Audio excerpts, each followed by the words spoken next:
Greetings families, welcome back. Thank you so much for clicking on this video.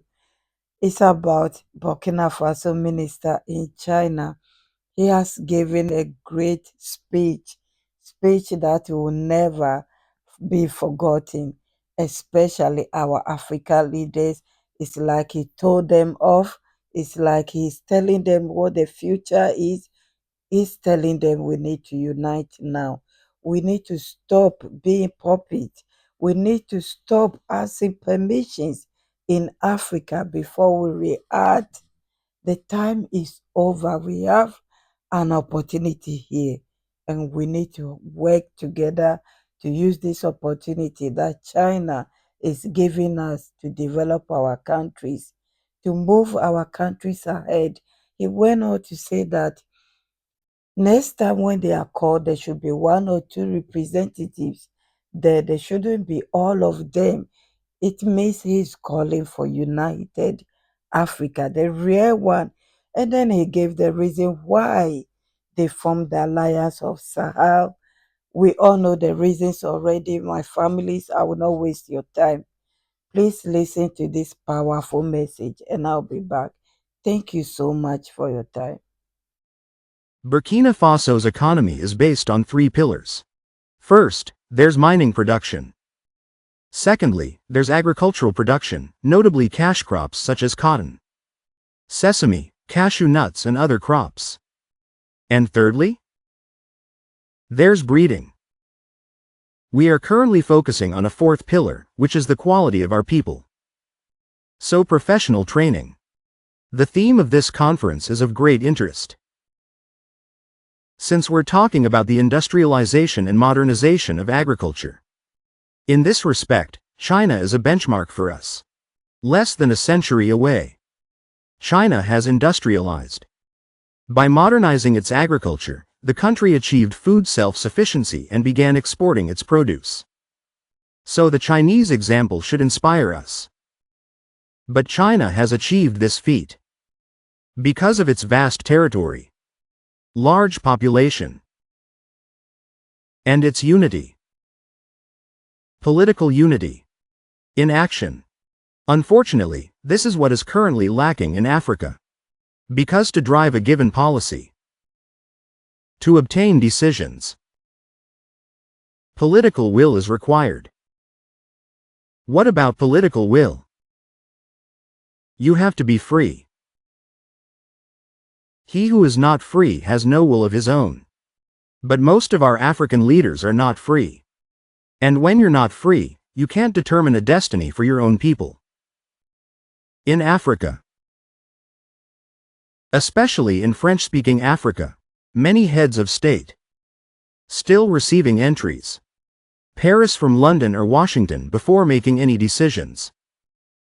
We have heads of state who prefer to smear Paris or Washington to fight their own African brothers. In such a context, building an integrated development and industrialization package is difficult. In Burkina Faso, market in West Africa, cooperation between states was difficult, as other heads of state received instructions elsewhere to carry them out, even against other West African countries.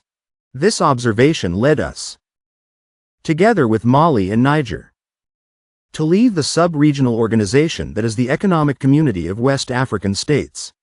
And I can tell you that something new is happening in Africa.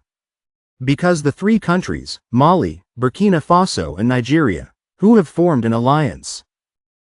September 16, 2023. As from July 6, 2024, constitutes a state confederation. And the aim of this confederation is to achieve a state federation in the next few years, and as soon as possible. And I can tell you that this march is irreversible. Although the confederation was created at the instigation and under the leadership of the three heads of state, the people of these countries have taken ownership of the project and are now pushing the leaders to move forward. So, it's no longer a matter for the leaders, it's become a matter for the peoples of these three countries. Cooperation with China.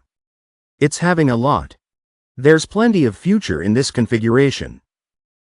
With a surface area of over 2,700,000 square kilometers and a population of over 80 million. But you have to say, Modernizing agriculture and industrialization require prerequisites.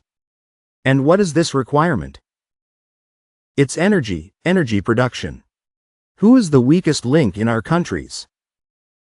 For example, where I live, in Burkina Faso, during periods of heat, the type of heat we're obliged to regulate energy by cutting the power supply in order to satisfy everyone, because energy production isn't sufficient.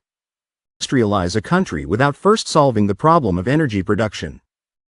And so I think that China is expected to contribute in this area. The development of energy production in Africa, a prerequisite for industrialization and agricultural modernization. The modernization of culture is happening. Modernizing agriculture also requires other prerequisites. We need infrastructure, roads and railways for trade in this industrial and agricultural product. And who's passionate about it? We have set up a rail production industry to aid railway construction. And there, too, we look forward to China's contribution and expertise in the near future. Beyond the country, we have a project to build a railroad linking the capital of Ghana, Accra, to the capital of Burkina Faso, Ouagadougou. So there's no shortage of projects, and it's all necessary, because if we industrialize and modernize agriculture, we'll have a better future. Without predicting flow conditions, there will be a stifling effect, and this will save both industrial and agricultural production. But that's not enough. We also need to take care of the men who will be the artisans of this industrialization and agricultural production. So training is necessary, and, of course, the health of the people involved. In this respect, I would like to thank China, which is currently building Burkina Faso's largest referral hospital. And who will it work for from 2025 onwards? Well, to tell you the truth, we mustn't see the industrialization and modernization of agriculture in isolation, but as a whole, so that there are no slow jobs in the process. Having said that, I'd like to come back and say that China has an interest in a united and developed Africa. If Africa united, instead of dealing with 54 different states, China would be dealing with a single state, and negotiations would be much easier. Resolutions would be made quickly. What's more, if Africa develops, Africans will have more purchasing power, will be able to trade much more with China, and trade will multiply.